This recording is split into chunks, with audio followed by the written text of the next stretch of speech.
lahat. Ako po si Sandangelo S. Roa na nasa ikapitong baitang ng Our Lady of Assumption. Ngayon ay tatalakayin ko ang aking napiling magsusulat na si Jose Rizal. Alam niyo ba na si Jose Rizal o mas kilalang Pepe ay isang Pilipinong reformista sa isang lipunang Malaya at hindi isang revolusyonaryong naghahangad ng kasarinlan. Bilang puno ng kilusan ng pagbabago ng Pilipinas na tinatag ng mga Pilipino sa Barcelona, Espanya, nagbigay siya ng ambag sulatin sa La Solidaridad. Siya ay makata, manunulat at novelista na ang pinakatanyak sa kanyang magawa ay ang nobela na Noli Me Tangere at ang kasunod nitong El Filibusterismo. Si Jose Rizal ay tinaguri ang pabansang bayani ng Pilipinas. Ang buong pangalan niya ay Jose Protasio Rizal Mercado y Alonso Yolanda.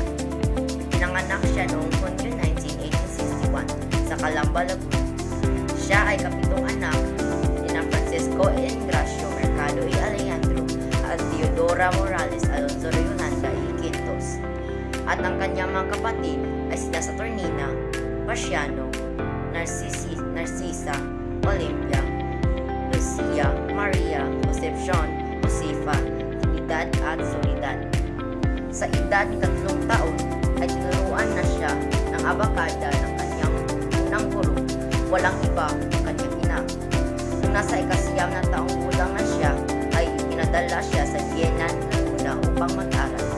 Nag-aral din siya sa Ateneo Municipal de Manila noong Enero 1872. Dahil sa ipinamalas niyang angkin, galing sa kanyang pag-aaral ay nagtapos siya dito ng may mataas na karangalan. Sa pagpupursiking matuto ng lubos, pumasok si Rizal sa pamantasan ng Santo Tomas upang mag-aral ng Filosofia e Letras at pagham at pagsasaka naman sa Ateneo. Nag-aral din siya ng medisina sa naturang paaralan. Ipinapatuloy pa niya ang pag-aaral ng medisina at Filosofia e Letras sa Madrid, Espanya at natapos noong 1885. At inaaral at natuto siya sa iba't ibang wika bilang paghahanda sa kanyang paglalakbay sa iba't ibang bansa sa Europa at dahil dito, siya ay naging dalubika.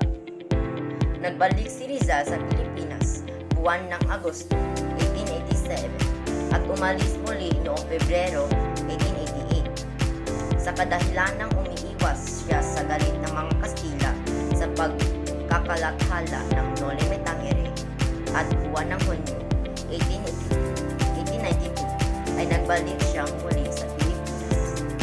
Sa muling pagbabalik ni Rizal sa Pilipinas, buwan ng Hunyo noon, 1892, ay itinatag niya ang La Liga Pilipina. Ang layunin na samahan ay magkaroon ng pagkakaisa ang mga Pilipino at magkaroon ng pagbabago sa pamamalakad ng pamahalaan sa pamamagitan ng mapayapang kaparaanan. Dahil sa bintang sa kanya na may kinalaman daw siya sa paghihimagsik sa mga panahong iyon, siya ay nahuli at ipinatapon sa dapitan. 4 na taon siyang namalagi sa dapitan kung saan nanggamot siya sa mga masakit at hinikayat niya ang mamamayanan na magbukas ng paaralan. Tinuruan din niya ang mga batang naroon. Jose Rizal ay isang manggagamot at taong may sulat na naging inspirasyon sa kilusang nasyonalistas ng Pilipinas. Ipinatupad niya ang kanyang sarili sa reforma na panuntunan ng Espanya sa kanyang sarili bansa kahit hindi niya isinulong ang kalayaan ng Pilipinas. Ang karamihan sa kanyang pagsulat ay ginawa sa Europa kung saan siya ay nagtira sa pagitan ng 1880 at 1892. Mga aklat, Noli Me Tangere, Tachminat, nobelang isinulat noong 1887. Sa nobelang ito, nilarawan ang napansin na hindi pagkakapantay-pantay sa mga Frances na mga Fraile at ang tagahari. Jose Rizal ay isang pambansang bayani ng Pilipinas at kilalang manunulat, doktor at reformista. Kabilang sa kanyang mga pangunahing akda ang Noli Me Tangere, isang nobelang inathala noong 1887 na tumatalakay sa mga katiwala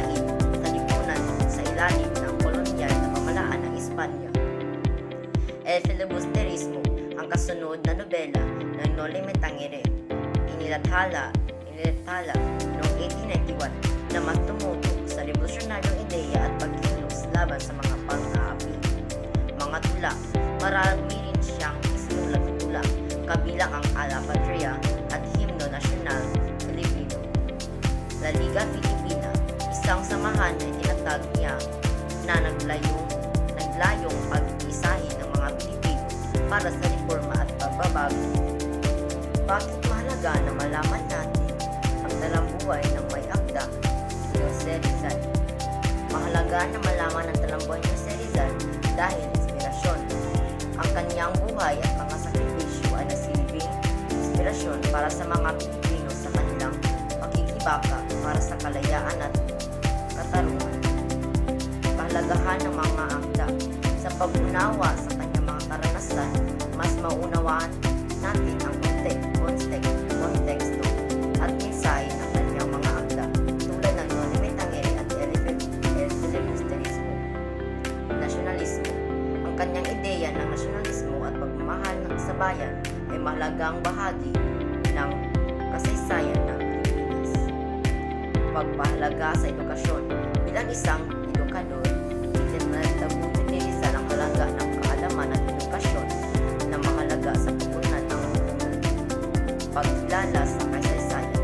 Ang pag-aaral sa kanyang buhay ay nagbibigay liwanag sa mga